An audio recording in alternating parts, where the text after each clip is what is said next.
Vivekachudamani, um texto de Adi Shankaracharya, ele diz: entre as coisas que conduzem à libertação, a devoção, o bhakti ocupa um lugar supremo. A busca pela verdade, pela verdadeira natureza, é designada como devoção. Nós já estabelecemos ontem que a devoção é uma é um desejo ardente por alguma coisa, né? Um exemplo bom é uma mãe, né?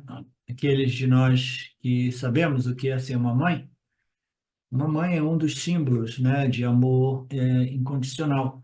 Existem exceções, sim, mas o amor e a devoção de uma mãe para o seu filho, né, é um exemplo deste desejo intenso, né, de proteger até o ponto que a mãe fica, né, muito focada no filho, principalmente quando ele é pequenininho, criança, né? Então é uma forma de devoção. Sem a devoção, que é uma paixão, um amor, um interesse muito profundo, né, por alguma coisa, algum princípio, alguma compreensão, ela chega ao seu clímax, né, através da busca pela verdadeira natureza de Deus, né? O autoconhecimento, o conhecimento a respeito da natureza de Deus, é a busca mais elevada. E o amor e a dedicação da pessoa tem que ser tão grande ou maior do que o amor e a dedicação de uma mãe ao seu filho. Porque agora você está buscando compreender a verdadeira natureza de Deus, é a devoção mais elevada, é o desejo mais elevado, né? É a paixão mais transformadora que existe. Portanto, Bhakti, devoção, ocupa um lugar supremo no processo de autoinvestigação e autoconhecimento. Devemos compreender que Bhakti, devoção, é um meio. E agora, a partir deste versículo 20 até o 29, Krishna quer falar sobre dois tipos de Bhakti. Agora eu lembrei. Dois tipos de expressões de Bhakti. Sakama Bhakti e Niskama Bhakti, né? Sakama Bhakti, como nós já vimos, é uma devoção através da qual uma pessoa busca o quê? Seguranças e prazeres, confortos, né? Eu quero viver bem, né? Eu quero viver bem. Como eu, mais ou menos, quando eu tive uma crise lá nos meus meio mid-30, né? Nós estamos 30 alguma coisa, eu falei, chega, não quero mais buscar iluminação, eu quero me voltar. A energia que eu coloquei, os riscos, investimentos em todo esse processo, eu quero simplesmente dedicar agora para a busca pela segurança e estabilidade, né? Então, eu deixei a Índia e falei, agora eu vou voltar para o mundo e vou recuperar o tempo perdido para estabelecer um mínimo de condição econômica para cuidar do meu artha e kama, né? Seguranças e necessidades, prazeres, satisfações. Por quê? Porque né, já estou cheio de cabelos grisos, né? Grisalhos, etc. Então, ele disse que um bhakti é um bhakti que ele ainda se relaciona com Deus, mas para a busca de quê? De segurança e prazeres sensoriais, satisfações sensoriais, né? Então, este é o Sakama Bhakti. E entre Sakama Bhakti, existem alguns que são extremamente materialistas, né?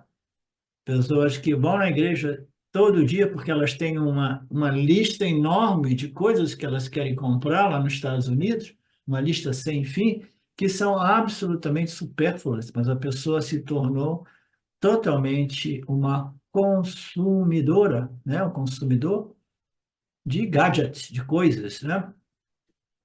Então, que tipo de religiosidade é essa? É um Sakama Bhakti, eu invoco a presença de Deus porque eu quero comprar tudo, né? Tudo que existe a nível material eu quero, porque eu ainda acredito que se eu tiver tudo eu vou ser feliz. E nós temos o que? O Niskama Bhakti, né? Mas o Swami ele vai elaborando devagarzinho, ele não entrou ainda. Krishna não quer dizer qual dos dois Bhakti você deve ser, porque é inútil você dizer para uma pessoa, olha, você está nessa, mas essa é uma furada. Você tem que ser um Niskama Bhakta. Você tem que buscar o quê? Desejar o quê? Dharma Moksha. Você vai dizer isso para uma pessoa que está totalmente presa no desejo por seguranças e prazeres sensoriais, vai ter um efeito negativo, naturalmente, né?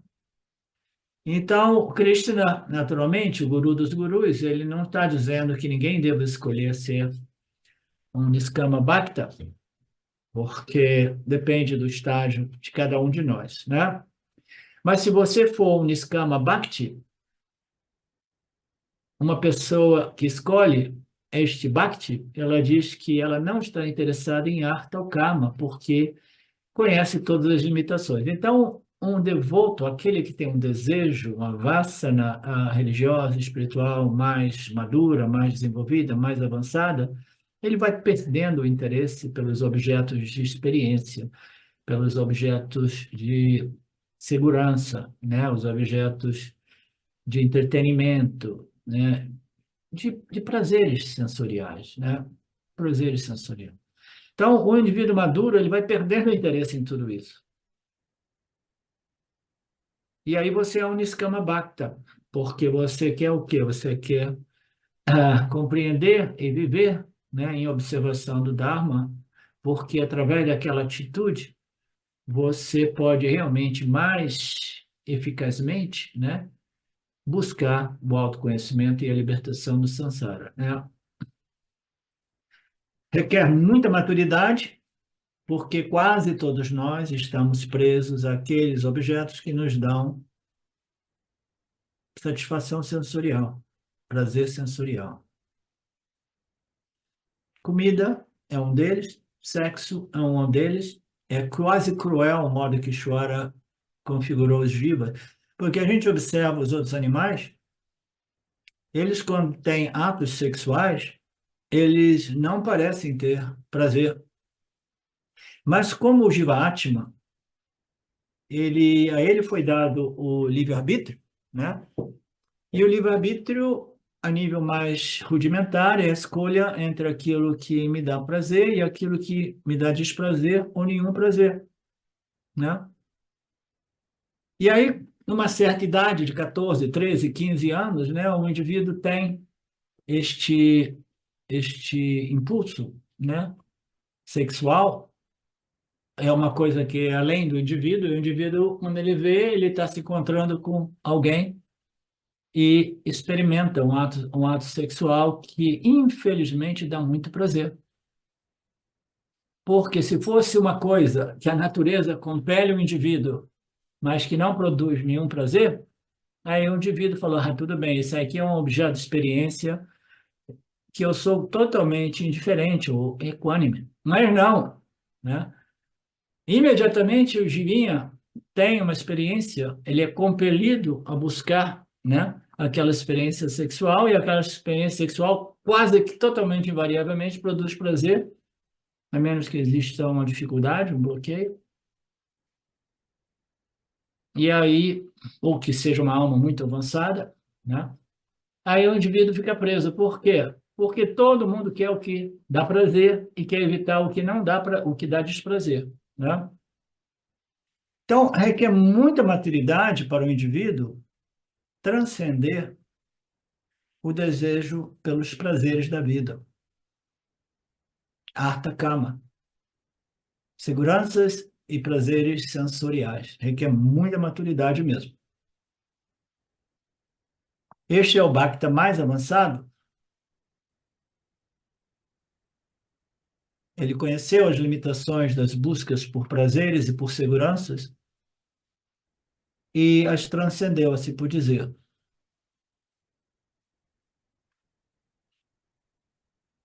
Então, eu continuo, né, sendo um Bhakta, mas a minha Bhakta tem uma destinação diferente agora. Eu busco Dharma Moksha. E aqui ele fala uma coisa muito bacana. Eu quero viver a minha vida como um buscador maduro e eu quero viver de modo que eu possa desfrutar deste nascimento para o ganho do autoconhecimento e moksha, né? Ou de coisas relacionadas com este moksha. Então, o que que ele se refere aqui?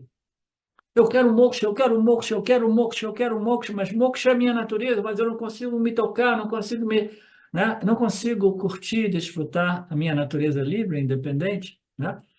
Então, o que que um buscador maduro, inteligente, é, conclui? Então, eu vou buscar o quê? As qualificações que irão me permitir, né, apreciar e reivindicar a minha natureza como moksha, sempre livre, independente, como consciência ilimitada, né? Então, aqui ele apresenta isso de modo muito brilhante, neste verso, né? Que eu, como um buscador maduro, né, eu quero usar essa vida para moksha ou qualquer outra coisa que seja relacionada a moksha, como, por exemplo, que todas as sadhanas que preparam o indivíduo para reconhecer que moksha é a minha natureza intrínseca, eu sempre fui livre e independente do mundo, livre e independente deste corpo-mente, mas ainda assim alguma ignorância estava impedido que eu pudesse apreciar e reivindicar isto como um fato, né? Então, buscar moksha é buscar o desenvolvimento das qualificações necessárias para que a gente possa reivindicar a nossa natureza sempre moksha. Então, isso é parte daquilo que se chama sadhana katustaya sampati, as quatro qualificações, né, que são indispensáveis para que nós possamos reivindicar a nossa natureza moksha, né? Viveka, Vairagya, Samadhi, as 6 disciplinas de controle mental, órgãos dos sentidos, né? Observação do Dharma, né? Redirecionamento, reorganização da minha vida, de modo que eu me engajo em atividades mais espirituais e menos materiais, né? Paciência, pré-qualificação, como eu coloco, né?